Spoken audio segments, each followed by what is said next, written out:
I said if there was a category for Twitter beef of the year, I would have swept the nominations. Oh, for sure. It would have been like Berkey versus Vertucci, Berkey versus Airball. You're really taking over Doug Polk right now. Yeah, that makes me sad because there's probably no one on earth I hate more. Me and my buddy, we making all of this money. Yeah, I know it's rude to be bragging. They never catching us slacking. Me and my buddy. All right, let's start. Hi guys, welcome back to Table One Podcast. I'm Art Parmann. Justin Young, very, very special guest, Matt Berkey. Hi. Matt Berkey's been a longtime listener of the pod. I'm sure he knows how this works out. Just missed that J Little pod. Sorry, guys. But let's go very recent here. You guys were up for an award for the GPAs. Yeah. How'd that work out? I didn't get invited, so I don't know how it worked. I'm not saying this because we lost. I'm saying it because this is my fourth time attending, I think. And each year it's progressively become more and more of a circle jerk in the industry and less about the players, the content creators and stuff like that. I think there was a stretch of 9 straight awards where the person who won didn't show up. So it was literally the WSOP reps, the WPT reps, Aria, Win, and a couple people repping Poker Stars. And then 3 or 4 people was their first or second time ever and they might win an award. And then, good for them, happy for them. But Somebody had a good tweet that said, it's kind of ironic that an award for college dropouts is called the GPA. It was me. It was my tweet. Nobody liked it. it might be because of the GPIs. Yeah. GPI. Global Poker Awards, sponsored by GPI. There was a hashtag, right, Global Poker Awards. Yeah. All right, we'll cut that part out. Some idiot tweeted that. Right. Can't Don't know spell. who that would be. Anyways, we're going to be there next year. Podcast of the year. Yeah, Circle Jerk It Up with me and JY. We'll wear whatever patches. We'll promote whatever you want. Poker Stars, Poker Go. We got it all. Just. If you want to, You got my vote. If you want to pick Berkey's podcast, we'll go up there with him. Fuck it. Honestly, we've already talked about just doing what South Park creators like Stone and Parker did, and just wearing wedding dresses. Yeah. If you Just guys go up there. commit to that, then I'm very happy to have you come up as a part of ours. 100%. And even if we're happy to get nominated, Right. and you guys win, we're still going to come with you guys. Yeah, I think that's great. If you guys could do a performative dance as well, maybe give you a sash of some sort. Well, like a ribbon or the yes. ribbon, what do they call it? The rhythm dancing? Yeah. The guy from the Super Bowl, he really got after it. I think it was, or maybe it was the Thanksgiving halftime show. I can't remember. What? I'm thinking Thanksgiving. It's the one from the Creed performance forever ago in Dallas. I don't know if you remember. They're singing higher, and there's this guy shirtless with a ribbon. I do remember that. Yes, it was definitely Thanksgiving. Epic. Yes. Yeah. Just bring that back. My wife used to be a baton twirler. I'm sure she could teach me a thing or two about what a rhythmic dance. Yeah, I'm sure. Well, okay, so we basically have it. Spoiler alert, guys. Next year, GPAs. Yeah, whatever you want. We'll be there They're not very important. with bells on. Okay. We'll be practiced up.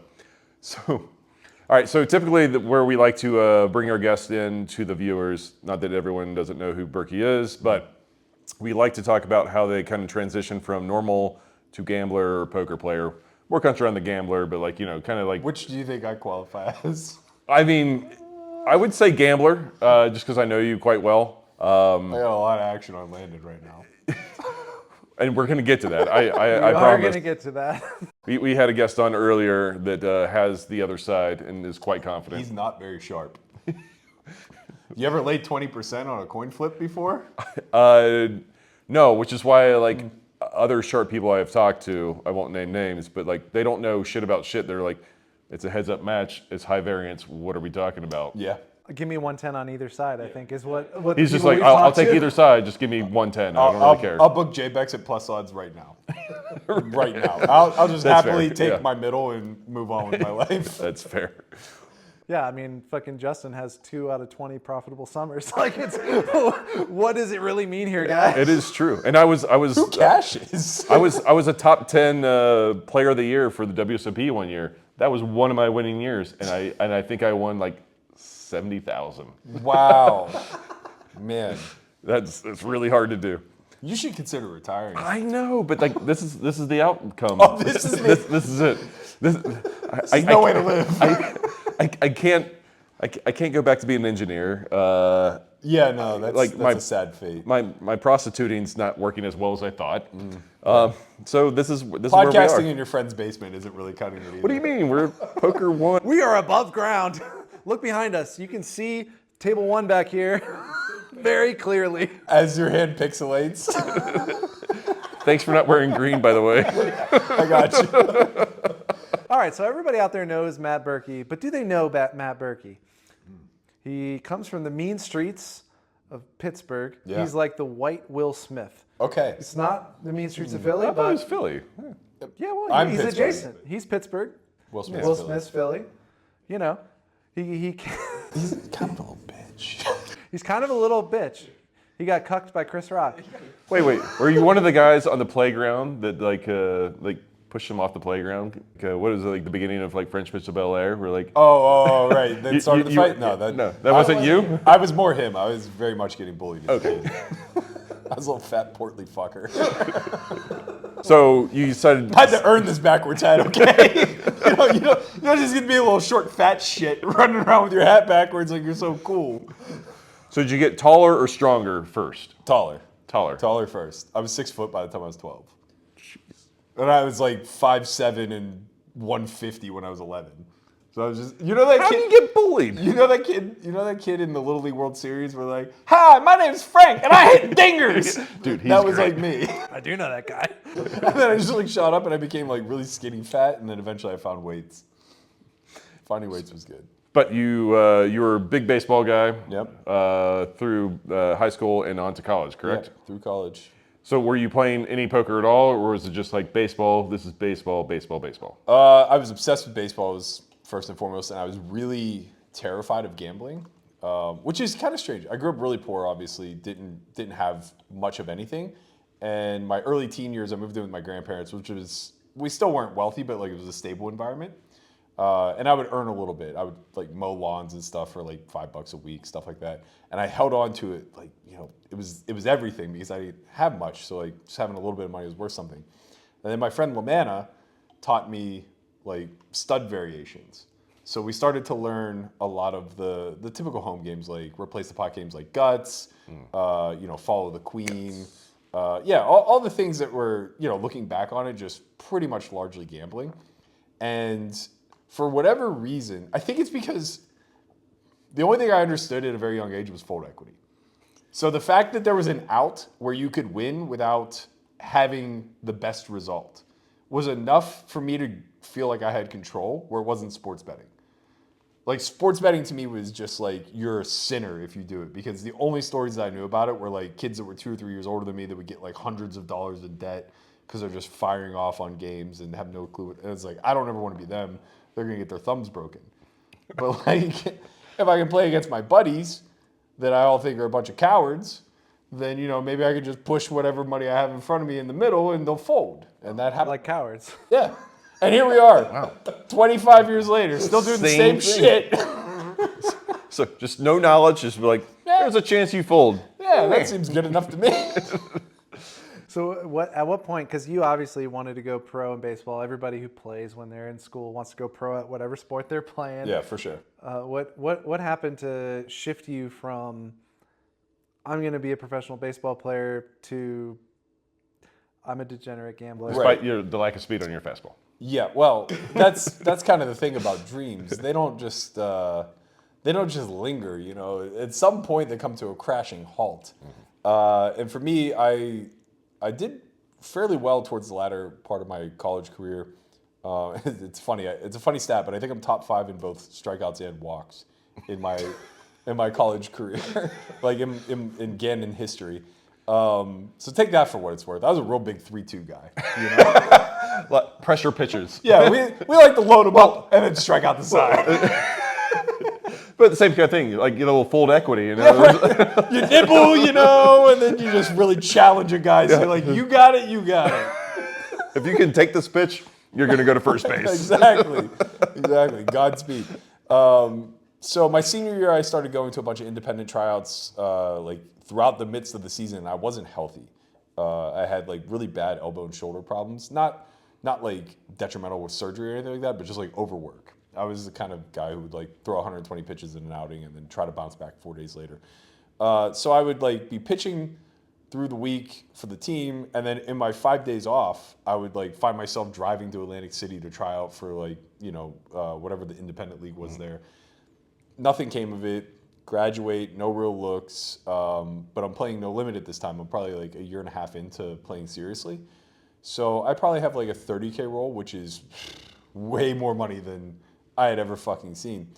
And I decided to just travel around the Midwest, going to a bunch of tryouts, because they were like, they were basically free. They were like $25. You get a full tryout, you get some looks. Sometimes you get placed in a league, whatever. And almost every place I went had casinos. So I would go to like Detroit and hang out in Greektown, go to like upstate New York, play at Turning Stone, go to Atlantic City, play Borgata, whatever. And at the end of it, I had like a handful of callbacks where I would come back out for a second or third look. But at 23, you're kind of oldish. Mm-hmm. And I was only throwing like 84 at the time, even as a lefty. And they would always just pass. But in the midst of all that, I'd like doubled my role playing 5'10" in all these places. So at some point I was just like, well, the dream's fucking dead, guys.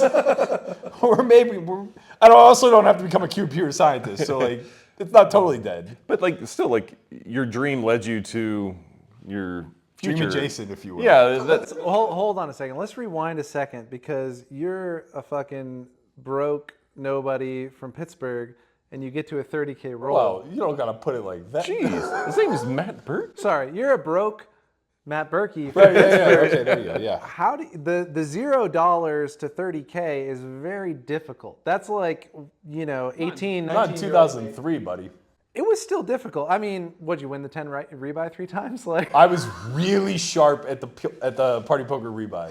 The 10 rebuy and the 33 rebuy, that was my shit. But give me the first 5K, because like, are you the guy that put in 50 and $50 free roll and ran it up? Like, how did we get to how did we get there? Okay, so the first, it probably wasn't even 5. I probably just like blew straight through to 10. But I had no money at all. No job in college, $0. And what I did was there was a, we had a big PT school that was connected to the hospital. I can't recall what the name of it is. It's like Mercy General or something like that in Erie, PA.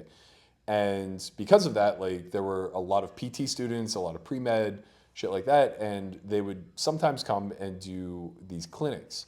So they wanted to do a study on this trial ointment that they had for diabetics with foot ulcers. I'm so glad I asked this question. It was a great question. So they wanted to do this trial and test it against like Neosporin and other things that people would use on foot ulcers. So they had me come in and they take 4 skin samples. And you probably can't see them, but like I have 2 scars here. Oh, I can see them. I have 2 scars here, and then I have the same 2 on this arm, right? So what they did is they're like, okay, we'll give you $800 if you come in and you get 4 skin grafts. And then we'll give you $1,000 more if you come back 2 days later and let us graft them again. Oh. And I was like, well, Free I'm money. fucking in. Yeah. Skin me, baby. I don't have to jizz into a cup? All right, yeah, let's go. That was day 2. So the first 4 were very painful. They took what I can only explain to look like the back of a old number 2 pencil with no eraser in it.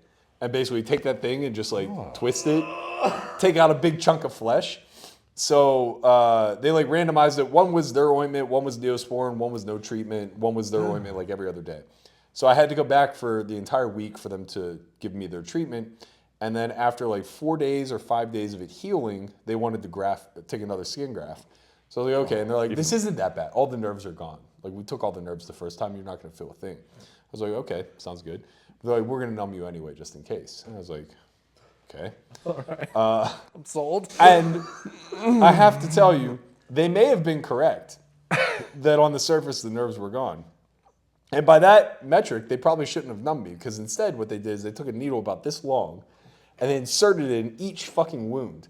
And they go, it's going to feel like a bee sting. Now, I've never been bitten by a snake, but I have to assume this was on par with a snake bite, because the pain and the burning of like them jabbing that needle in was worse than anything I could imagine.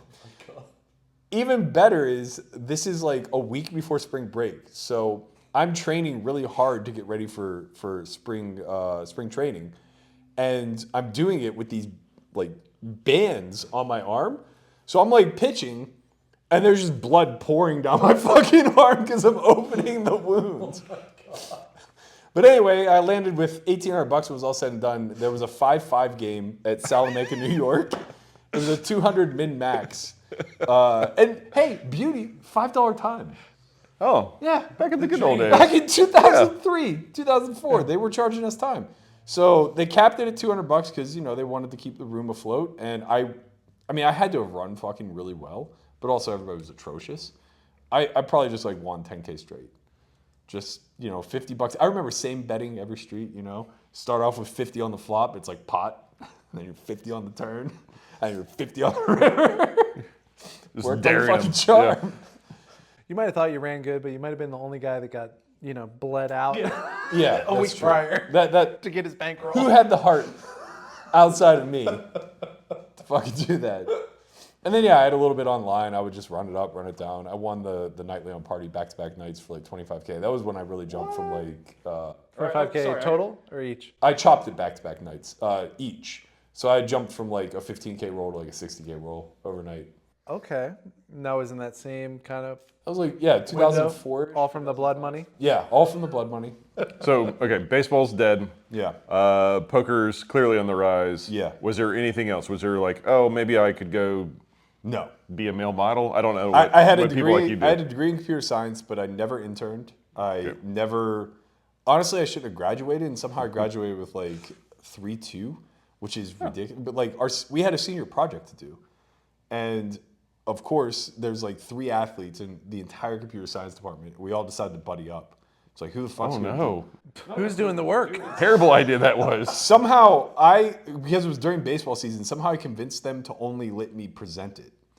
And the football player of the group, he was like pretty good at writing pseudocode, but like we didn't really want him programming it. And then we had one kid who was on the baseball team, but like never played an inning, really passionate about computer science.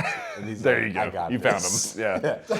Programmed the whole thing, gave me an overview that I literally read word for word, didn't even know what the fuck I was talking about.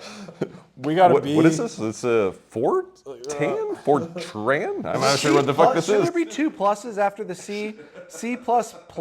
That's weird. Anyways, I want an A++ on this project. I'm out. Yeah, I was. There was a point in my college career where I could program pretty efficiently, but I'm not a detail-oriented person. You understand as somebody who I'm sure did some programming in your day. No. Isn't that your background? I'm a hot male, but I don't know about HTML. I thought your background was comp sci.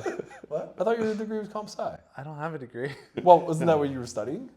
No. Really? I did a semester and a half. I did 3 semesters of undergrad. Oh. That's my whole schooling. Maybe you're thinking of Stu. No. I think it's because we've talked about like you messing with apps and stuff. So I just He pretends. I Yeah. pretend. Yeah. Okay. Well, you fooled me. I can do the podcast editing. Of all the bluffs you've ran on me, that's the only one that's gotten through. Incredible. Oh, that's because there was nothing to call. Yeah, that's true. It's just like, I guess he's good at comp sci. Anyway, the syntax for programming is like very meticulous. And if you get like a punctuation wrong, you might have 1,000 errors. Right. And it was just enough to make my head spin where I'm like, I don't ever want to like, who signs up for this? I'm sure there are people, but like, wasn't for me. There are people. There are people. Not me. All right, so there was no decision. It was just like Yeah, I was gonna baseball sink or dead, swim. poker on, and Yeah. so was there an in-between time where you're like, okay, this is my life now. I'm going to try to build a bankroll, or was it just like, I want this to the moon? Oh man. I know this answer. Yeah, you know the Sorry, answer. I have to ask it though. The people don't know. Here's the thing. Despite being a bit of a math guy, I only took 1 prob in stats class. Like I understood variance, but like I understood it within the framework of a laboratory, or mapping something out that's conclusive. I didn't really understand how to apply it to a game that's just limitless and knows no bounds of ignorance, let's say. So I was a good way winning to put it. a lot. And I just thought, like, well, this is easy. You're always going to win a lot. How could I not always win? Like, even, I know I'm not, I know I'm not God's gift to poker, but I'm probably going to win a lot more than I lose. And that was demonstrated to me not to be true. Suddenly, they started making sense. And boy, did my bankroll disappear when that happened. I remember having a conversation because it was an hour drive, and Brian and I would go a lot. This is when I met Brent Hanks. We became good friends. We played in the same casino, and we would have these conversations before and after. And I was just like, I mean, it just comes down to how many straights, flushes, and sets you make. That's the end of it all. Like if we make a lot of those, we win a lot of money. If we don't, then we don't. And that was my approach for a long time. I was just like, in the meantime, I'm just gonna bluff a whole bunch and hope that I win some money. Hope they are making the sets or the straights. Yeah. Probably wasn't that far off the mark, but needless to say, I went broke. I don't know, half dozen times maybe between college and my early 30s. How old are you now? 42. Yeah, you are. Yeah. Yeah, you are. Yeah, you got a year on me, don't? 2 now. I'm 44. Oh. Sorry. I didn't get your birthday celebration. But I know. Yeah, I forgot sorry. to text you, too. January 29th. Yeah. It's a big day. Yeah. Well, we have other things in common. Age related. I was going to say fissures, but That's what I was talking about. We're both left-handed. Both southpaws? Right, we both have anal fissures. I did not know that second part. and now you can't unknow that. Hold on. Fissure. That's the first one. We brought the dictionary for Berkey because he likes the big words. That's right. But actually, It's a paper cut on your asshole for those of you at home. all right, fissure equals paper cut on your asshole. The thing is, this isn't really a dictionary. Okay. This is one of those home safes. And what's in here is, since I don't know the word, I can't use it. Okay. Here's something that you can't use. And what's in here, I'm going to take the first thing. It's a shot glass. Oh, okay. Yeah, this is not for me. That's for you. Something you can't use. Can't use anything. Just like the word fissure, which I cannot use. And if he says another word that I don't understand, I'm More going trinkets. to bring out the book. So that's where we're at. Shot glass for Berkey. All right. Careful with the vocabulary. Yeah, well, I'll do my best. Sorry, fissure was too highbrow for art. Dude, Two S's. the only thing I know about fissure is it was a move for a Pokemon back when I played. Lost Nope, us, the audience. We're too old. everybody, Yeah. Sorry, that's a word for you. That's all right, so where were we? All right, so he's been broke about half a dozen times. I know the first time I met Berkey was, I believe anyway, in a Gabe Thaler private game at Venetian. Yeah. So like these are like the early days of like private games, which were kind of frowned upon, but not really. I'm not really sure, but like we played like a 5-10 with everyone anning $10. Oh my God, yes. With Bob way ahead of its time. Yeah, it What was a genius game. But I remember, I think you bought it for like 30,000. All of it. Like it was Bankroll nuts. on table. And I was backing Brian in the game. So these were the days where private games weren't a thing, but like if everybody shows up at the casino at the same time, you play. And it was also one of those things where like there was, I don't think people understand how big the action was. Like this was like 2010-ish, I would guess. Yeah, that's about right. So there was such a big disparity where, you could go play a public 10-20 at the Bellagio, but then the next stake up would be like 501K.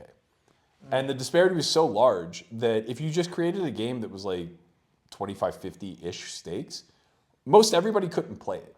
Like money wasn't free the way it is now. You couldn't just get backing or sell or whatever. So there was a big barrier of entry based off of just having liquidity. And, I don't know what Justin's situation was then, but I was flush as fuck. Sounds like it. BOT, bankroll on table. We're ready to roll, baby. I had at least 100K to my name. I got 50. Brian's got 50. Let's put it in. Split it down the middle. But that's back when you got to play with like hard cash too, like put in bands and stuff like that. Dude, is there anything better than you're on the river? Well, better is, I guess, figurative, but you got your 5K strap out. You're about to bet. You want to bet, let's say you want to bet 2,800, and you're just like flipping out the bets. You're getting to like 1,400. You're at 1,600, 17, 18, 19. Check. This is such a thing for you to do. Dude, hey, relax. I would just keep counting until their face got pensive. Just I was like, that's the number. don't even actually count. Just like stare at them. But dude, that used to be like. It was such a lifestyle where you watch the person, they're counting their bills, and you're just like, oh man, are they going to keep going? Like, how big is the pot? But if you're on the opposite side, you're like, stop. Okay, right. Okay, my limit's 42. Okay, he said 44. Okay, maybe 5. Damn, I didn't know that was a 10K strap. He's at 68. And then actually, the higher they go, like you might want to call them. Yeah, that's Like right. at first you're like 28, maybe I'll fold. That's only like a third pot. But now they really want me to fold, so fuck it, I call. You just breezed past my fold stage. Yeah, we had about an $800 window where I was folding, and now I'm calling for sure. There was so Venetian was like my main game because the 510 was just like super deep, and it was uncapped, and they used $10 chips, which I thought was very important. Andy Stacks actually used to come into town for like weeks on end, and nobody knew him. He was just like this Asian kid from LA that sometimes was mistaken as a fish, sometimes was taken as good. But what we did know about him was I've never seen a human being count $100 bills faster than him. So I was playing with him on the bike maybe, I don't know, 10 years later, and he goes, "You probably don't remember the first time that we met." And I go, "I thought it was like a week ago." I don't remember that shit. And he goes, "We used to play the Venetian all the time together." I go, "Oh my God, you're fast counter guy." He was like a money counter, man. It's like $6,000. Like, how'd you do that? That's a man who's counted a lot of bills in his day. I bet he's bluffing. Or a banker. Yeah. Where's a bank teller? Either way, you got my call, buddy. Yeah, these games were special.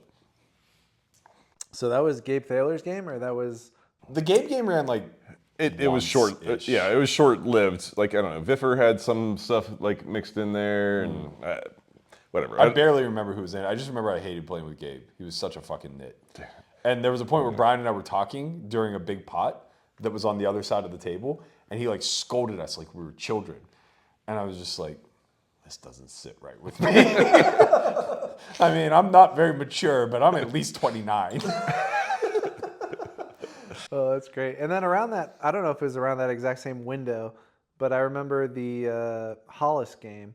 A little bit later. That was probably 2-3 years later. Okay, and that was like he would rotate around the stations, casinos. So it originally started at Hard Rock, and it was called Trash Talk Tuesdays. Right. I played that a couple times. I forgot about that. It was amazing. They had this massive poker lounge that they built. They were going to bring all the high stakes. It really was nice. It was gorgeous. Yeah. And Billy McMahon, Hollis, and Muhaha collaborated to run this game every Tuesday. And the rules were pretty simple. They were going to get a bunch of 5-10 games going. It was usually 3 to 5. And you had to take a shot every hour, which somehow I got to opt out of because I don't drink. They still welcomed me. It was encouraged to show bluffs and encouraged to slow roll. Yeah. And like talk shit. And every week, Billy would get Muhaha blasted. The game would be on, and we would just have way too fucking much money in a 5-10 game. Just like a couple $100,000 on the table. I feel like I played it like maybe less than 5 times when it was like at the Palms or something like that. Palms, Suncoast, Red Rock. All stations. Yeah. And then Hard Rock also, I Yeah. guess.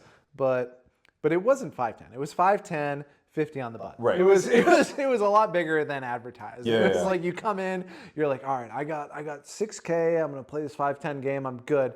Oh, I have 100 blinds. Yeah. Like, I had a very weird relationship with that game because I went from like I went deep in the main event in 2010, like which right around when that game started. So I went from being like a local superstar that was like too big for his britches when he played that game. Sorry, I didn't mean to giggle about that. No, but no, yeah, it's you're a a local reasonable- superstar. Yeah, Reasonable go thing ahead. to giggle about. But like, 2010, you make a deep run in the main, you're a legend. yeah. I got to Hamilton. So it's like all of a sudden I have like 350K. Now that game's too small for me, so I would show up like once a month and stuff. I was the whale. I got to play the part of the whale. It was very good training. And then in the midst of all that, like 2 years later, I'm broke. So now I'm at that game, and I have like Bankroll on the table. You're like, I really need to get in this game. And then like, a year later, I'm super flush, and now I'm playing 3-6-12 in Ivy's room. And again, I'm like stopping by like once a month, like, hey, how's everybody going? What's the buy in 3K? That's the blinds of my game.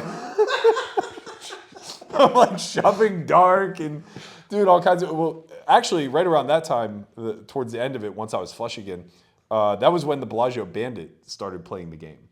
And it started rotating to weird spots. The Biker Bandit? Yeah. So we played at like Palms, we played at the Golden Nugget in Old Vegas, and all the games were built around him. And I would say maybe like by the 4th session we knew, because he was like trying to pawn off cranberries to Go us. to the bathroom with him. Yeah. And looking back on it, my only regret is that he offered to sell me 6 cranberries for $25K, and I said no. Like, I somehow thought it was a bad idea to do it, but knowing what I know now, oh buddy. What, Ocean Spray 25 didn't DM you on forum on 2+2 forum? He didn't, but there was a time when we were playing the Golden Nugget where he tried to sell me and Billy cranberries, and we both said no. And then there was rumors that he was like hiding out in the stairwell trying to jump people as they were leaving the game. So it's like, I'm glad we said no, because we probably would have just fucking got jumped for the money they paid us. Like, give it us back. Yeah. It's like, well, I know that they have 125K in cranberries on them. Like, maybe we mug them. That's insane. Faded the mugging. Good for us. I just avoided going to the bathroom part. I didn't really go past that. It was just like, They call him Justin the Catheter Young. I was like, oh, cranberry for 23K. I was like, yeah, that's fine. He's like, let's go to the bathroom. I'm like, no. This seems very sketchy. I'm not going to do that. Why? What's that brick in your hand for? Anyways, I played poker with a guy who is friends with the detective that actually busted Oh, really? Biker Bandit in the bathroom. Oh, wow. Like, everyone in the bathroom at the urinal was a fucking cop. And like he's Pretending to pee. Yeah, and everyone had like. Imagine they try to sell it so like all their dicks are out, and then the whole sting goes down. They just turn around like, freeze! Tommy, put your dick away. Oh, skeet. We all agreed to put our dick away. Tom, I understand it's impressive, but put it away. Oh my god. Anyways. That's your story. Go ahead, follow that up, buddy. That guy's out now. He's at large. He's definitely at large. Oh, I thought he was out on bail. He did a podcast recently. Sorry, not at large like a criminal, but like, at large like big penis. Yeah. Okay, You get me. I got you. Oh my god. So, do you want to finish your story, or are you just gonna? I feel like that's enough. The guy got tackled by the cop.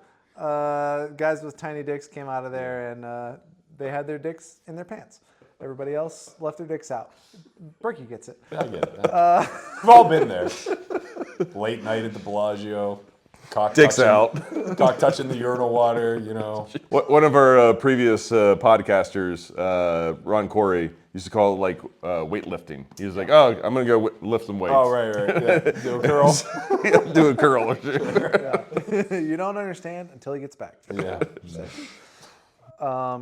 Okay, so where were we, Wiz? Speaking of whizzes, we got Berkey, basically broke, basically flush, all in dark, and then he really needs to play the 5, 10, 20, 550. I mean, this is like Berkey's story for about 6-7 years, I feel like, where it was just broke or flush. I last went broke 2012. 2011, I had come off of my first WSOP final table. 2010, I went deep in the main. So I had like 300K for maybe 18 months, but I was backing everybody that I knew. They all went on a downswing while I was losing at 10, 20, 40. So I lost the last of it in like April 2012, where I had like, I'm a fucking genius. I had like 40K, and I was so down because I had just had 300. And I look on Bravo, it's Easter Saturday. And I look on Bravo, and there's a 510 running at Venetian. I was like, all right, I'm going to go play. I take the whole 40. And there was this kid, Keanu. Oh, you probably remember. I know Keanu. Yeah. Sitting to my left. He had just gone deep in the main. Way too much that's money. right. Didn't know what to do with it. Sitting to my left, I take the last seat, and he has like, I don't know, 30,000 in front of him. So I buy him for 30 of my 40, 20's on. I don't remember the exact dollar denominations, but we make some obscene raise sizes. Like it's like 5, 10, 20. Folds to me, I open for like 120.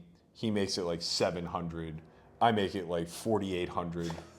I have kings, and he just jams for like 28,000 or 30,000 or something. And I just go, I can't believe this is how I'm going to lose the rest of my life. Like, it's adorable. You think I'm going to fold even kings with case money. So I call and I go, once or twice, and he goes, only once, man. And I go, Jesus Christ, do you have aces? He goes, no. Shows ace king of clubs. I was like, I can't believe this motherfucker woke up twice with me right now. This is how it ends. This is so You're laughing, unbelievable. but you're kind of crying. I know. So I have red kings, and it just comes ace, ace, deuce, black. Oh no, you're dead. That's it. I'm like, well, that's it. All right, so now I have a decision. I have 10K left in my pocket. And I was just like, do I put it on the table? Or If I know you, that's not a decision. Or do I? No, I was too broken up. I couldn't do it. I felt like What, you left the table? You left? I had to. I felt like I could run the 10K up at 2.5. No, you could. I'm just impressed. This is yeah, I agree. You know, I never really went broke. I started. Yeah, no, I get it. I mean, like, I never went broke either. I just tried really hard a couple times. Yeah, I mean, I got really close. Like, I had like 3K to my name for the next like 18 months, but. Oh, so you lost 7K at the 2.5? Yeah. Well, no, more to bills, but yeah, I probably broke even for a long stretch. So wait, in this time, you're backing people too, right? No, obviously I'd cut ties. I'm pretty sure you cut right them around off. 100K I'd cut ties. Oh, okay. When you're down to your last 6 figs, Yeah. then you're like, all right. But I was gonna torch it no matter what. Like my mind was just. Dude, 100%. I get that. I've been there. I've torched it on people too. It was too much of a swing, and I wasn't prepared for it. So I torched it to 0. Got really lucky in 2013. A friend who just passed away, Mike Bertolini. I don't know if you ever played with Berto or not. I don't think so. He was Joe Montana's manager, didn't. kind of big, No. chubby Italian guy. He was Pete Rose's right-hand man too. If you ever saw the movie Hustle, he's actually portrayed in that movie. He was the guy who went to jail for tax evasion because he didn't rat out Pete Rose. So we had become like pretty close, and he played a lot, but he was a losing player. And he's like, I want to pay you for coaching. He's like, I want to give you 10K for coaching. I know you're down on your luck, and I know you're trying really hard. And I was like, I can't accept that. I'll just do it for free. And he goes, you don't get a choice. So he sends me 5K, and he goes, I'll send you the other 5K in a week when I get a chance to. I was like, okay. I go play the win 400 or something. Brent and I both final table it, and we get 3rd and 4th respectively. So I now have 25K. And I turned 25 into 50 before the summer, or 25 into 30 or something like that before the World Series. Sell a package, final table 3 things for like 525K, where the final thing I final table was a 5K that I took 100% of myself in. Oh my God. So I just rip it off for 190K. That was a part of the package? You just... So shout out to Marvin Rettenmeyer. He was taking but it was all 3Ks and under. And I final tabled the 3K 6 max like event 4 and got 3rd for like 200K. And the next day was like the 5K 6 max. And I go, do you want a piece? And he just said no. And he goes, I don't think you're winning in that field. And I'm like, okay, fuck you, buddy. Good night. So Thanks for the fire under my ass. so that was like, well, can I buy, I'd sold him 70% of my package. I go, can I buy 20 back? And he goes, yeah, sure. So now I have half of myself and everything he has a piece of. And everything 5K and above, I can just take whatever I want. So I obviously fire the 5K 6 max on my own. Stone bubble it. Oh no. That's not where I thought that was going to go. Me neither. Final table, another thing on the package, like a 1,500 whatever, and I get 6th, I think, for 90K. And then the last event of the summer during 4th of July before the main, this is when the main was the final event, was a 5K 8 max. And I just don't even offer a piece to him. I give Berto a 4% sweat, so I have 96% of myself, and I just like coast to coast chip lead it. End up getting to the final table. It's the one, I don't know if you remember Matt Parmann, but he ends up winning it. So 5-handed, I get in 60 blinds, ace king suited versus ace 8 off. He had me covered by like 4 blinds, and he just flops me dead, 8-8 deuce, something like that. Jesus Christ. Send me packing, but I pick up 200K in the process. So now all of a sudden I have like 350K. And all of this time, for like the last couple of years, the Bobbies or the Ivy's Room game had started. So at the time they were playing 200, 400, and Bob Bright was the staple in it. And throughout all the Hollis games, Bob was like the He was feature. the guy. Yeah, he was. And we become very close, and he's like, he had been begging me to play the 200, 400 game, and I didn't have it in me to tell him, like, I'm broke. So I would be like, it's a little bit, as soon as I have a score. Smidge more. You know what, if I win like another 50K in one of these tournaments, I'm going to come take a shot. Well, after the World Series, he's like, hey, you got money. I was like, yeah, I got money. No excuses now. Right, he's like, come play. So I was like, okay. And then for the next 8 years, I just ended up playing 3, 6, 12 in Ivy's Room. So. That lasted 8 years? Yeah, 2018, I quote-unquote got retired by Rob Young.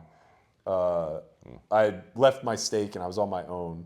And at this point, I decided to implement real bankroll management. So I probably had like 2.5 million to my name. And we're playing 3, 6, 12. And this guy Karim was in town. And he loves me. So I have a permanent seat anytime he's here. Okay. But he also makes the game obnoxiously large. So we're playing 3, 6, 12. You got like 20 buy-ins for like the normal game. Correct. But then all of a sudden... He's putting the The only 24 time you on get one in. dollar. Yeah. Yeah. You got So I have 10 like 10 buy-ins. Right. So I take 5 of them. And then I sell half of myself. Yeah. And I have a seat reserved for like 8 days straight with Rob Young, Rick Solomon, Karim, JRB, Roble, Bob Bright, and Bobby Baldwin. That's the lineup for 8 days. Day 1. Day fucking 1. I get in 300,000 versus Rob in a single raise pot where I have jacks, I have black jacks on 10, 4 deuce, 2 hearts. And he just leads into the field and then 3-bet jams on me. I call off and I go once or twice, he goes, I can't win twice. And I was like, please, not again. Please, twice. Just please.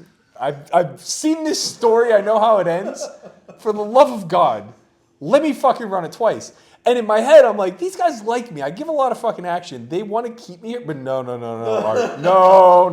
The only thing they want to do is retire a pro. That's all they want to do. It's like a pelt. It's literally a pelt that they hang on their wall. Rob still brings up to me this day. It's been 6 years. So much richer than you. It's I'm gonna end you eventually. So There's a little Berkey-shaped head on his wall. So he goes once. The turn's the 3 of hearts. I'm fucking dead. What does he have? Did he say? River is like an offsuit 9. And I go, I have jacks. He goes, oh, that's no good. And he shows 4-3 offsuit, no heart. Because I was gambling with you. I was like, I really wish you wouldn't. So I have like another 300, but I realized the direction this is going. It was like me having the 10K in my pocket at the Venetian. I was like, guys, I gotta go. I can't do this anymore. I'm not cut out for this. It was one thing whenever I was risking like, 20% in every game, but I can't have half of myself here. I gotta go. And then COVID hit. And the game just disappeared. I probably played it like 6 or 7 more times where I was responsible with my selling. Yeah. COVID hit and the game just died. Man. Wah, wah, wah. Man. Yeah. So you could have been worth like 50 million if COVID didn't hit. Or Or zero. or you'd be living in Pittsburgh. Yeah. Could have made some money for other people, maybe.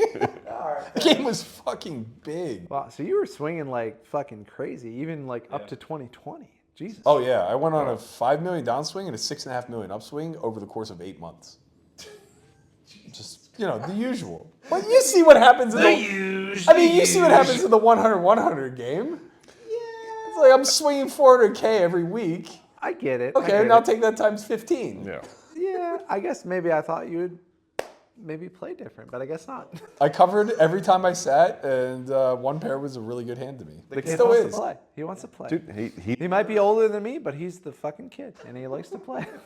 No, he learned when he was 12 years old. Fold equity. Yeah. You got fold equity. As long as you put all the chips in the And- middle, they could always fold sometimes. And as I've gotten older, I understand the value of face equity. This is also worth something.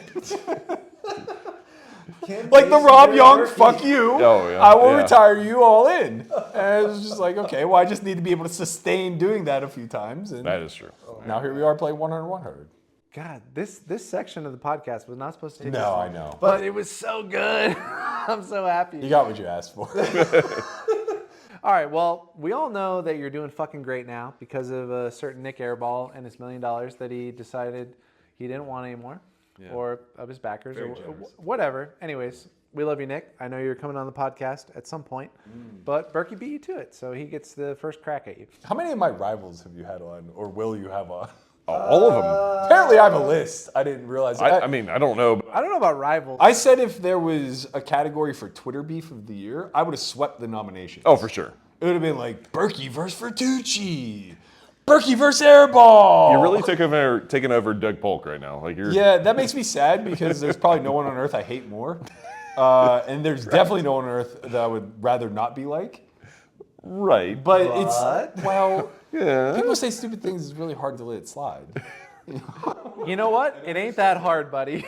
You just don't say anything, and it slides. What do you know? Sometimes they call you a scammer and you gotta take them for $1 million, you know? That's true. When they say it Yeah, to you, that's fair. you gotta say something. Sometimes they run a cheated stream and, you know, you gotta back it up. No, I was in the room when your Nick Airball almost came to blows. Oh, Oh yeah. my gosh, that was really close. Man, that was fun. You remember when you like walked up on him and then he was like a foot taller than you? That I was did, funny. I did not expect that. I'm not gonna lie. He stood up. He's and I a was large like, human. When does it end? You're like, I'm gonna throw hands, but I might not reach him. Fucking tall beanstalk, sir. I'll headbutt you in the You belly want to say it button. to my face? come down here and talk to me. Sit on that chair and talk to me You like don't a want me man. to say that again. Will I marry you? No. Oh my god. Like, I knew he was fat, but when he stood up, I was like, God damn, he's tall. He is. He's a large human. Did not expect that. Oh man, you've been Twitter beefing for a long time though. I don't know if it's part of your overall strategy or if it's It part of your became- back down strategy. I think it's a little bit of both. I mean, the thing is that, like, I don't know. I feel like people who know me in real life get a different version of me, and they deserve a different version of me. You know, but like on Twitter, everybody's so fucking miserable, and it's such a cesspool that it's like, I might as well lean in. You know, you're gonna say something stupid, I might as well say, hey, you're a coach. Don't say stupid shit. Or if you're Dean Eggs, it's like, hey, buddy, we're friends. Don't be so defensive here. You know, let's just. I'm not defensive. You're defensive. That's pretty much the back and forth, yeah. That's fair. Speaking of which, that we just had Jonathan Little on. I'm guessing that's what you're talking about. Yeah. Clearly, you've watched the episode. Little's- Oh, many times. Jerked off to it. Oh my god. He posted something about. It doesn't even matter really what he posted. The after effects are what is entertaining. He posted something about some idea, and you were like, I don't know, man. If anyone does what you just said, I'll give you money back anytime we play a cash game. Something like that. Why don't you rehash it for us? Okay, so you nailed it. And my question to you guys is that when you read that, do you feel that that is interpreted as you are such a stupid human that if you actually believe this at your core, I will fleece you for all your money and then give you a little bit of a rebate? I don't know if I could possibly interpret it that way. Okay, well, that's exactly what Daniel said, I said, which is kind of the crux of all this. The funniest part about that whole thing is that we talked to John, and Justin knows John better than I do, but we had him on, and he was just like, I didn't even know we were fighting. Like, I was playing Poker Go, and Daniel was like, look what Berkey said. Like, should I say something? And he's like, I don't care. Right. Yeah. Yeah, it was Daniel taking it upon himself to become like the white knight of a situation that, like, first of all, we're both in the coaching space, and it's probably pretty critical to, you know, point out the most egregious things. If I said something that dumb, I would at least hope someone on my team would point out. Look, I'm not saying that as a slight against Jonathan. I think what he does is fantastic. I think he's the best at bringing people in at the entry level for sure. I think he has amazing content, but, like, you know, sometimes one gets through the cracks. Yeah, And there you go. apparently what happened was he was actually quoting something Daniel said in an interview, which is unbeknownst to anybody except for exactly Daniel and Jonathan, right? So that's, I think, why Daniel got, like, so upset. Did not know any of that. I only knew because Daniel told me once we were beefing. Gotcha. But yeah, Jonathan and I, we're good as far as I know. We were never beefing, but Daniel and I, ooh. You're beefing over John's content, which was actually featuring Daniel. we are vegetabling big time right now, okay? Not a vegan menu here. All beef. Fucking cucumber battle.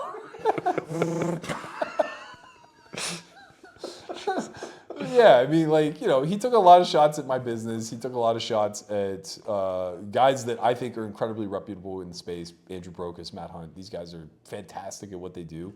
And, you know, he kind of hit them with the who? Which is like, you know, like, who the fuck are these guys type of thing. It's just like, all right, man, well, you know, if you're going to be the biggest fucking platform in our space and you're going to use that platform to kind of shit on people that are supposedly your peers, like, I'm going to have something to say.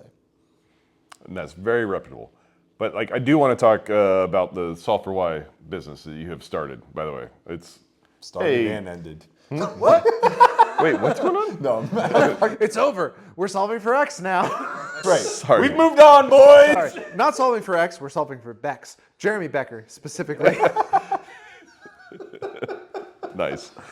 It is nice to get somebody to fucking fight with you and then throw hundreds of thousands of dollars your way, which I feel like is happening again. All right. So for those who don't know, this is not really related to the Solve for Why platform specifically, but Dan Negreanu and Matt Berkey kind of they've had this beef since the Jonathan Little thing, but basically Daniel is saying Jeremy Becker is going to win at a higher rate than Landon. Correct. Yeah. Over the summer Yeah. in whatever. Yeah. Doesn't But matter. in the course of 25 events, Mutually played events. mutually played events, and like there's all these like restrictions and rules, Right. and But it's gotten quite extreme. He offered a Crossbook. You accepted. Oh yeah. Yeah. I'm in. How much money do you have on this? Well, so here's the big thing that I don't think there's a few details to this that I don't think the public is very privy on, and I've been admittedly taking advantage of that to get more money down, very favorably. But 25 to 40 tournaments is an incredibly small sample. Yeah. There could be a very significant skill gap between them in either direction, and it's very unlikely to be realized over such a small sample. I agree with that. So, in essence, you're kind of flipping a weighted coin in one direction or the other that's like, you know, small edges. Like, if Landon's the better player, maybe he's like 52-48. If Bex is the better player, maybe it's like 51-49, something like that, right?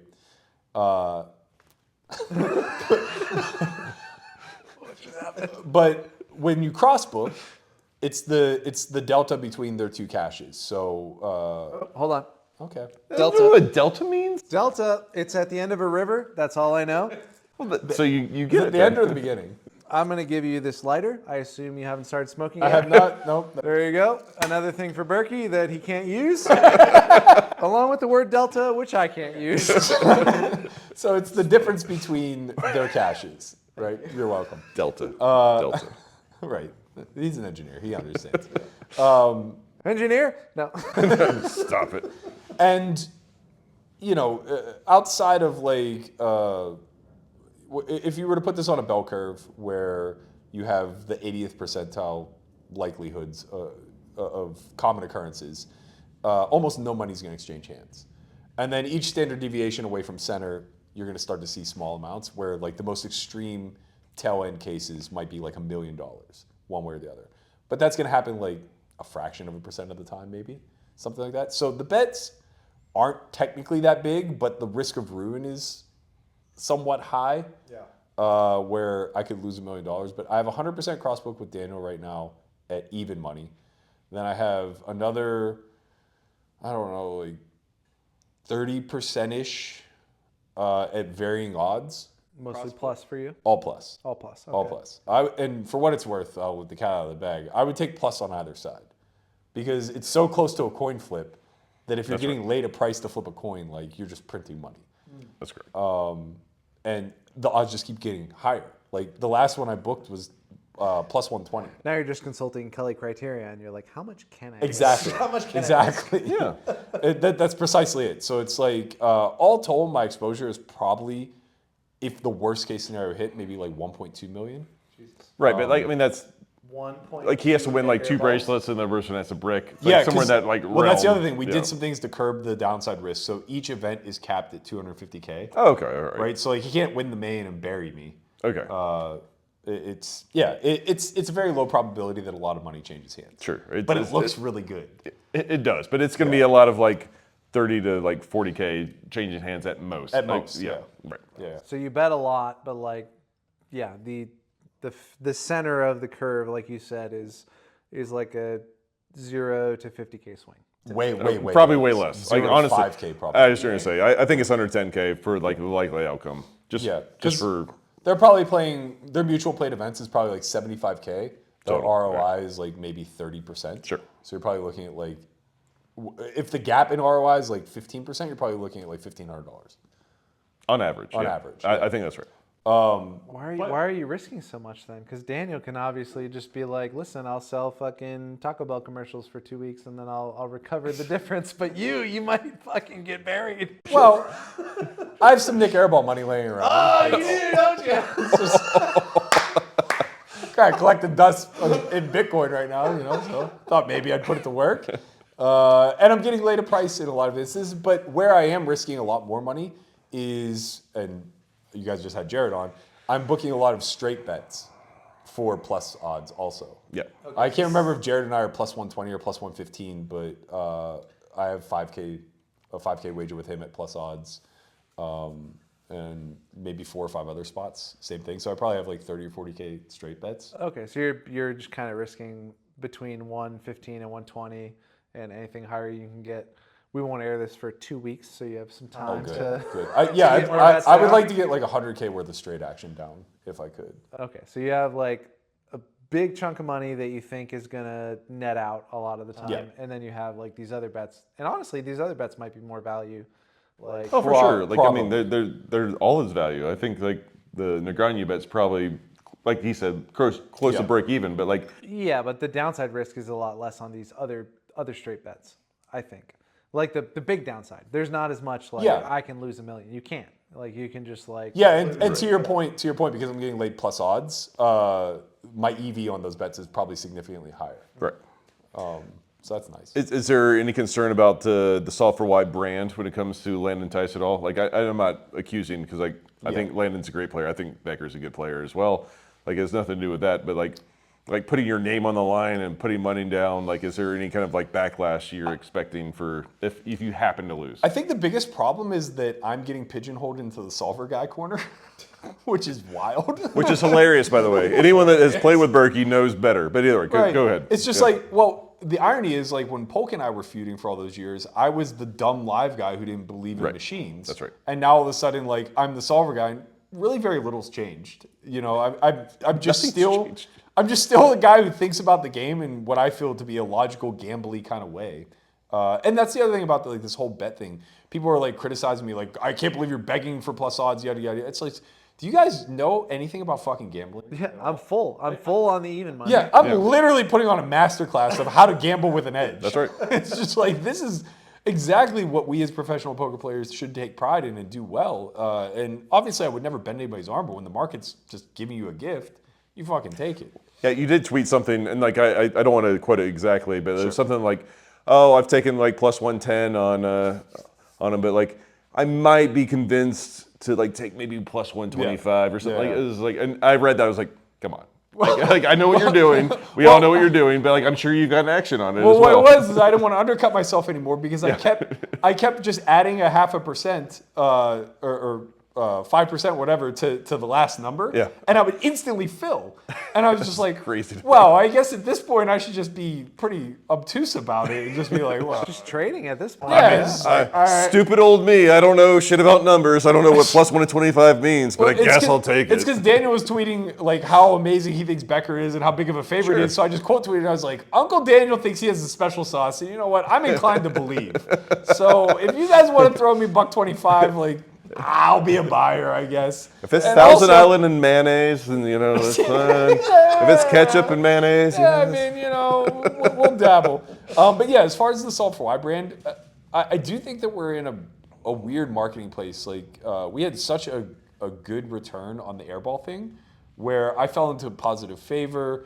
A lot of shit got aired out in spaces that I think really lent itself to my credibility, and I think that gave a lot of consumer confidence. The issue is over the last I would say year or so, the community has shifted pretty hard away from the technology, which generally I think is a pretty good thing. I agree. But the problem is like ethically and morally from being an educator in the space, I can't really, and I'm not saying this to throw him under the bus. It's just, it is what it is. I can't really fall into the Torelli school of thought where it's just like, well, there's a bunch of gray hairs out there that don't want anything to do with calculators. So I'm just going to like give them tips and tricks and, charge them 5x what my competitor would charge to do so. Like, I can't in good conscience do that. So I'm trying to like message things in a way where it's like, okay, yeah, there's a big human element to this game, but it's nice to check your work. You don't always got to do the math in your head. Pull out the calculator every once in a while and let's figure out how to fucking use it. Yeah. And I think that has really put me in like, somehow like I'm thought to be the same as Dominic Niche, which is like, I would love to be that studied and that good, but like, I'm sorry, I'm just not, man. I'm fucking rocketing it in for 400 blinds with a pair and just saying like, I don't think Oaken got it today. Yeah, I do think you're closer to me than you are to him. Like, I mean, very much and so. like, we're not close to each other because I do believe you're better, but like I think we're. I would say that our games are very similar in a lot of ways. I don't know if that's a compliment, Justin. No, that's like I went through all the emotions. Like, oh, that's nice. Maybe it's not. I'm not really sure. I'm losing. Oh no. I think I'm winning money in games, and I have a seat every fucking day. Yeah. So I don't really know what to tell anybody. Oh, that's great. I know you used to back Landon. Do you still back him? I have a quarter. I don't. Of his package for the summer? No, just of his overall stake. I don't really want to. He's backed by some very great MTT players, and I'm not. So I'm just silent money. So you're just silent investor. They kind of coach him and help him if they can. Yeah. I mean, like that's part of it. It's just like he has an absolute fucking world-class team, and he's going against a guy who doesn't own a computer. It's like, hey, I'm not saying Becker's not good at what he does. If this were fucking 160 dailies, I'd be a little bit hesitant. Maybe that's all he'll play this summer. I mean, Well, then they're never going to reach mutual fucking. I mean, a lot of these $1,500 buy-in tournaments are 160 dailies. To be fair, I got to tell you, man. I know that's the overall sentiment, and I don't want to discourage anybody from coming to the World Series, but like, I max late regged the 1506 max last year, and my whole table played the 25K 6 max. I'm not saying that the fields aren't soft. There's a lot of dead money out there. You're not going to be max late regging the 160 daily. No, we're not. But what I'm getting at is that though fields are very soft, guys that used to avoid smaller buy-ins are just putting in volume. It's like when you see Sergio Ido out there in the fucking 1Ks, it's like, I remember we made fun of Rayner for winning the super high rollerball and then playing the Colossus. We're like, man, what a fucking grinder. Like, no one would ever do it. Now it's just like commonplace. It's like, the Germans are everywhere. You cannot avoid them. that's fair. That's tough. I wouldn't want to do it. I don't think I'm winning in a lot of fields. Like 2Ks and above for sure. So speaking of the World Series, are you planning to play in a lot of events this year? I played 7 last year. I max late regged them all. And I think I cashed 5, which is a fortunate event. Including the main event? Sick brag. No, did not cash the main. No, I mean, I did not. Sorry, I played that from the start, which probably was a mistake. I don't fucking. I looked around. I was like, what happened to the main event? Why am I here? I am not the guy who should be registering from hand 1. Like, these guys are much better than me at tournament poker. They're all playing tight. I'm trying to play 80% of hands because there's one fucking wreck at the table. It's this bucket list item. And you know how many hands the bucket list item guy's playing? About 8%. Fucking none, because he wants to play day 2 for his bucket list too. I torched it, man. I'm pretty sure I bluffed it off. What are you going to do? All right, maybe you skip the main event this year. Nah. He won't. I should late reg it though. I want to know what that feels like. I want to know how disgusted you are. I don't have that kind of fucking... But I haven't made day 2 in like 4 years. It'd be nice to show up on day 2. Here's what I did last year. I played a little bit of poker before the main event. Lost about $38,000. Okay. Good mindset. And then I walked over and played the main event and got in around 3:30 p.m. Okay. And, I was disgusted with myself. Yeah. So you could do that this year. That could be you. Nothing sounds appealing. I'll be there hand 1. If anything, at this point, I'm just on my fucking retirement tour where I'm like, shaking hands and kissing babies. It's like Don't confuse the two, because that's it's a bad no-no. Don't shake babies and kiss hands. that's true. You're gonna get canceled twice. Yeah, well, wouldn't be the first or the last. Oh my god.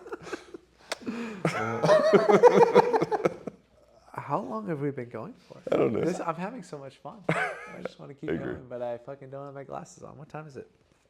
You act like I have technology. 8:40. But who knows when we started? I feel like it was close to 7:30. Yeah, there was a lot of preamble. There was some preamble. Right? I was wondering. You know what preamble means? I feel like of all the words, preamble is. Obviously, I know that one. There's also a greater chance I misused that one compared to the other two. I'm very confident in Fisher and Delta. Were we back to Delta? Very confident in both those. Delta dog. Oh my god. All right, more editing work for future Arthur. So, all right. Maybe I added nothing. We go. Yeah, no, this is possible. But Berkey, is there anything you would like to promote or like, say to your fans? Listen, I heard you were doing a dealer course this year.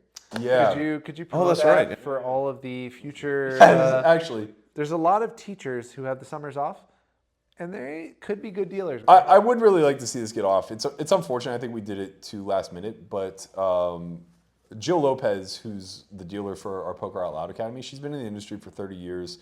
There's a really good chance that you guys have had her at your table at some point in time. She's done everything from deal blackjack to pit games to poker. She's been a pit boss, everything under the sun. She's just world class at knowing those positions. And on top of that, she has a master's in adult education. So she put together this curriculum. She's heading the entire thing. We're just slapping our name to it for marketing purposes. And I desperately want it to be successful because her ability to place like jobs after the fact, just connections she's made through the industry, connections I've made, the World Series coming up. There's such a fucking drought of competent dealers. Yeah. And I have the utmost confidence that, 3-day crash course, 9 hours a day with her will get just about anybody who has 2 working thumbs to be able to be better than the average dealer that we see at the WSOP. So yeah, if you guys have any interest in that, you can head to academy.software.io. Click in the banner. There's a dealer course. It will give you all the information you need. That's a great idea. I actually told the floors and like the head floor people at REI, I was like, listen, you guys are going to have a lot of open spaces come summer.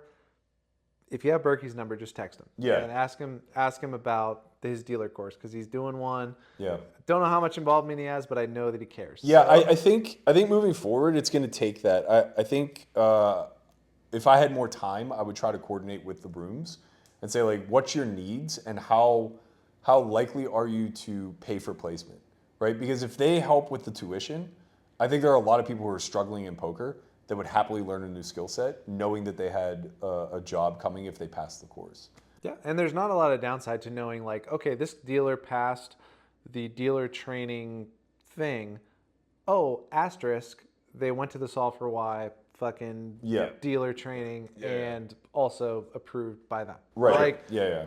if you're approved by professionals and also you did the bare minimum, Right. like that is like, you're not only are you like above 50% of people, you're like all of a sudden you're like in the top 10%. Yeah, we're not going to like push people through, right? Like if you're terrible at it, we're going to tell you afterwards you're terrible at it. We're going to try to get you up to snuff, but not everybody's just going to like pass because they showed up. Sure. No, I get that too. And I just think it definitely can't hurt to have something unique like that in the marketing for people coming in for a summer job. Like it is what it is. It's a summer job, but like honestly, anyone could do this summer job, but like with a little bit of training, you could do it in the top 10%. Yeah. That's kind of what And I'll be right there learning alongside you guys just in case things go south with this fucking Crossbook. That's right. Future dealer Matt Berkey at your table. Future dealer. Imagine. Oh my gosh. Nothing would make me happier. What would make you happier than seeing me deal Oaken? Oh my God. You deal anyone. Spreading the flop real slow. Dude, when he tanks more than like 8 minutes on the river, I'm sure it's like, just fucking go, man. Clock. The dealer can't call clock. Clock. Can the dealer call that bet? I can't afford it anymore, but I know when this fucking guy doesn't have it. I don't know what I would do here, but I just got a call. Wink. Oh my god. Oh, man. This is good. We should do this again. Yeah. Let's do it on mine. We didn't even scratch the surface. Let's go on the Only Friends podcast, which, by the way, if you guys are not subscribed, Matt Berkey's Solve for Why Only Friends podcast. You Google it. 5 or days a YouTube week. it. They're live 5 days a week. Every day. And they can barely squeeze us in. We're just nobody. We've been begging to get on. Yeah. I tell them Tuesday, Friday. Apparently, it just doesn't work. It's always Monday. It's always Monday. We can only come on when there's no game. Oh, that's true. Yeah. Tuesday, Friday's probably not ideal. Tuesday is more ideal than Friday. Okay. I will give you that. Okay. We can throw Thursday in there too. That's usually an off-ish day. Ooh, all right. We just got a third day for this. Why don't we? Can you ever do it not live? We'll do it Sunday night. We'll slip us in the Monday slot. Like, I think for you two specifically, yeah, that could work because it's not like I need the rest of the crew, right? Like the three of us could just shoot the shit. They could just like same thing when Brent and Platt are on. It's just like everybody else is there and they're having a good time, but like they're not all that involved. this is good. Thanks for doing this, dude. Yeah, anytime. Thanks for having me. Anything else we need to promote? No. That's it. At Berkey11, yell at him, and if you tweet at him, he will loan you money. So just ask him. He'll send it out. Use big words, even if you don't know what they mean. If you say nice things, you'll actually stand out in my mentions because it's rare. You know the kind of Oh, compliments. I actually Look at that. Art just showed me our first negative response we've ever had for our channel. Wow. Because he's only showed me one negative response. It's true. And it Because was I'm a very, fragile very little rude. man. It was something about these guys wanting to get with Brad Owen sexually, I think. I don't think that's that bad. I wouldn't take that so negative. I didn't either. I was just like, I kind of had a crush on him a little bit. Yeah, there could be way worse things for sure. Our fans took care of it. There multiple replies saying, it's just guys hanging out. Sounds like a personal problem. Yeah. So, anyways, we're going to be hanging out with Berkey in the next multitude of weeks. Please. Multitude! I don't think that don't was think the that's actual a word. word. You say multitude? Multitude of weeks. Here's a gift card to Barnes & Noble. I know you don't need it because you know all the words. I don't think they exist anymore, actually. Which is why he's giving it to you. Okay. Also, something you don't need. It didn't make the cut, but I know you've been running bad, so here's an empty strap of 10,000. You have a lot of these laying around, don't you? No, but here's another one. Oh, here's a 5,000. And that's about it. Yeah, fair enough. All right. Anyways, dictionary, Berkey11, Solve for Why, Table 1 podcast. Table 1 podcast. Like, subscribe. Yeah. Tell 2 of your friends, please. Tell 2 of your friends and 2 of your enemies. Or I'll find you on Twitter. and I will argue with you. He'll DM the shit out of you. All right.